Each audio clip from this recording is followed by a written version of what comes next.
دیگر سوال کرده است که داملوی شیرین زبان، اولا به خاندان شما فیض و برکات و به روح شما نور محمدی خواهانیم و میخواستیم سوال ما را جواب میگفتید. بعضی ها میگویند که خوردن انجیر 70 ثواب است. بعضی ها کیان و بعضی ها ما نشنیدیم، در یه کتاب هم ندیدیم، در حدیث هم ندیدیم. 70 ثواب ای حساب کرده با 50 و 60 هم نفته 70. نه ایشا نمیدونم که 70 ثواب یا 10 ثواب. به 70 در دوا هست. 70 ثواب بوده است، 70 در دوا بوده است. البته که انجیر در قرآن سوره تین است و تین و زیتون هست، در قرآن است. در تفسیر روح البیان هم دیدیم، در تفسیر همه تفسیرها را من مخصوص همه گفتم، در یک اونجاش 70 ثواب گفتگی نیست دیگر.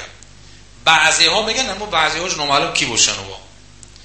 خب دیگر گفته است که 70 درد دوا است. البته دواگی دارد، اما نه 70 چه حساب کرده برآوردنش نمیدونیم ما که دواگی دارد.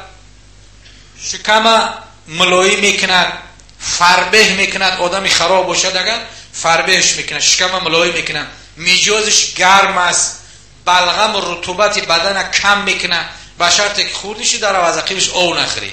رطوبت بدن بلغم کم میکنه، گم میکنه، ذهن زیاد میکنه، شهوت زیاد میکنه. خب سنه دواگی های بسیاری دارد، اما 70 تاش نمیدونم که یا 70 ثواب بوده یا نیستن، یا عجب نیست گپ بیهوده باشه. دیگر میگویند که در خانه شیناندن انجیر خوب نیست. این که 70 ثواب باشه و 70 درد دوا باشه. 70 درد دوا بوده است که دونستهش، 70 ثواب داشته. خیلی در کشون میشنش خود در خانه نشنانش. ایشان میگویند، کی میگه در خانه شیناندن انجیر خوب نیست؟